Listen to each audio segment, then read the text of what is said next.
I ran 101 miles in 19 hours and 6 minutes unprepared.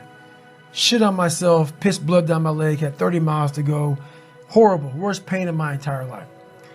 In that 19 hours and 6 minutes, that's all it was. I lived 100 years. I was able to pack 100 years in 19 hours and 6 minutes. All the emotions, the highs, the lows, the trauma, the failure, the success, the victories, everything you can put in a life, I put it in 19 hours and 6 minutes. And the beauty that comes out the other side of that, what happens in that time frame when you're at mile 70 and you're all fucked up and your body is destroyed and you have 31 miles to go, and you now have 31 miles to go, you're in the worst shape of your life with 31 miles to go. It's in that 31 miles that I was able to crack open another part of the human mind, a part that very few people are able to examine, because why? They're not willing to go there. Like back to the Rock, I guarantee you, when he was climbing that thing and he had ropes on, he was thinking, shit, man, I can only imagine this is gonna be with no ropes at all. Making some of these moves that I'm falling with ropes. You have to go to a different focus. The focus has to be so heightened that very few people, they even understand that, but they have it in them. They have it in them to go there. But you have to go to a place of fear, of suffering, of pain, of doubt. And that's when your mind, if it knows it's not going to quit, it opens up. And once it opens up, that's my 40% rule. Once you can open your mind up when it knows it's not going to quit, it finds more. It finds more focus. It finds more power. It finds more drive. And that's what gets you through the 31 miles. That's what gets him so hyper-focused on that one little nodule to put his finger on. And that's what you find in those moments. But without those moments, you don't know what you're capable of, because you're living a very structured life without risk. It's not addictive at all, because you don't want to live there, you know, but it's definitely a place that makes you look at people very differently. Because once you see, it's different if I was born with a silver spoon and everything was given to me and life came easy. But knowing where I came from and where I'm at now, just because I was able to crack open a few more doors, that's what's disappointing for me, for other people. You know, so it's not that I want to live there. I know I can go there. And once again, I know other people can go there. So I guess that's the thing with me, is I know I have the ability now to go to a place that's very, very hyper-focused, that I can accomplish some pretty amazing feats. Not because I'm amazing, because I allowed my mind to be open-minded for the possibilities of what can I achieve. Well, the thing about it is funny, man, all these catchphrases people always say, you know, failure is a part of life and failure is how you grow. I've said all that stuff before, but it really is a bunch of shit. It really is, man. I'm so tired of hearing all these fucking cliche fucking, you know, like goal setting fucking posters and all that shit. Half the people who write that shit aren't even doing the shit they're talking about. Half the people talk about failure, you know, they're fucking millionaires sitting back in some nice house or whatever the fuck they're talking about.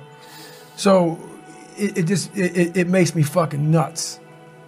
The reason why I believe I can talk on failure is because I'm still failing today, and I'm failing in a major way, and I'm living when I'm talking. So many people who talk about all this shit, they're has-beens. They're people who used to do it back in the day, and now they talk about it. Are you living it today? So for me, failure is something that you should be afraid of. It should be afraid of, but that's why you should go out there and challenge yourself to fail.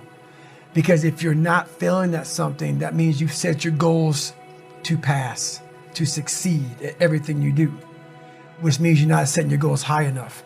So for me, okay, I'm gonna go out and break the Guinness Book of World Records for pull-ups. Lofty goal, which is why I failed it twice before I finally got it. I knew going into everything I've ever done in my life, Navy SEAL training 3 times before I got it. Everything I've ever done in my life took me 3 times before I got it. I knew that there was a huge possibility of failure. But what I gained from failure is this. When you see a movie and you watch a movie about a person who keeps failing, and at the end, they succeed. How do you feel after you watch that movie? Amazing, right? Yeah. I become the movie. I want to feel how I feel watching someone else in the movie. When I watched Rocky get his ass kicked and I watched all these different things of failure, I was able to put myself there and say, God, man, how much do you feel now that you finally got there? That's what failure has done to me. I've watched so many things and watched someone succeed at the end of it.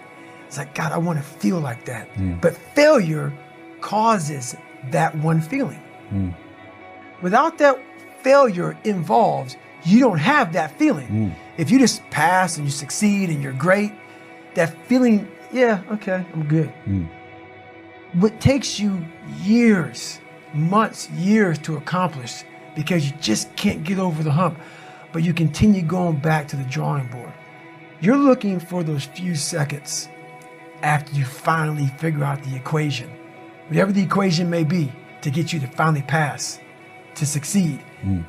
I live for that feeling, but I can't get that feeling without going through, fuck, I failed this equation. I failed this one, I failed this one, I failed this one.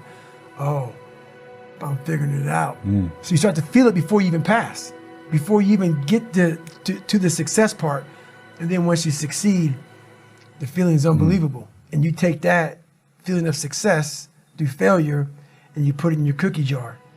And you say, I'll come back and get you again. I'm gonna need you again down the road in my life to call on you. Most of us fail in life because we're afraid of what everyone around you is thinking. That's 100% truth. So we live by the narrative of other people. When you get to the point where you really fucking don't care, You don't have to say you're it. dangerous.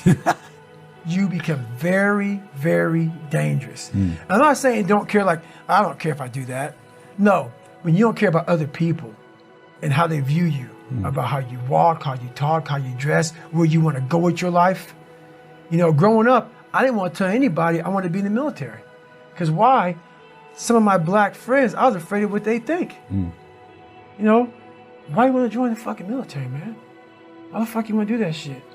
I was afraid of what other people thought about me. So now, when I go in the military, I didn't know you want to fucking join the military. Yeah, I didn't tell you because I was afraid of what you thought.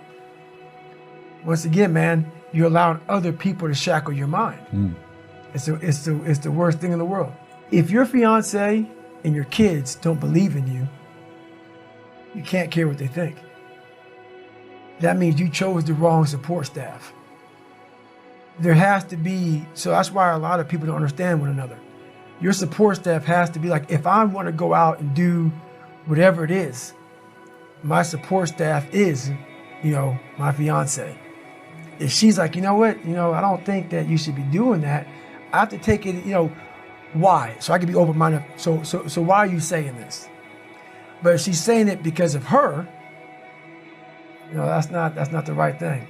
Because I need backing to do what I'm going to do. Open-mindedness, I need support. So yeah, it's you gotta be very clear thinking about all that stuff. My circle's very small.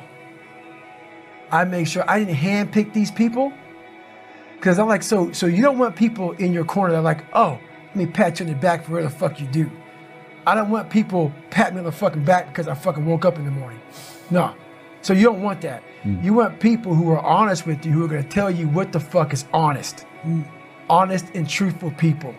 So someone who's honest and truthful, who has lived and is accountable for their own personal life, that's who you want in your corner to say, hey man, you know what? You're pretty fucking dumb for doing this, dude. Like, this is not smart. Or you're being a turd today. You're not getting after it. That's who you want in your corner. So you don't want a lot of people, hand-pick people to be in their corner who kiss their fucking ass. You don't want that. No, you have to.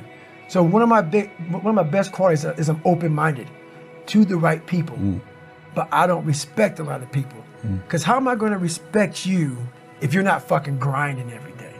And I don't mean working out, getting to the gym. Really going out there and grinding. So if you don't know how I'm living my life, how am I going to respect you? So you have to be a hard worker, period, dot. You got to work your fucking ass off.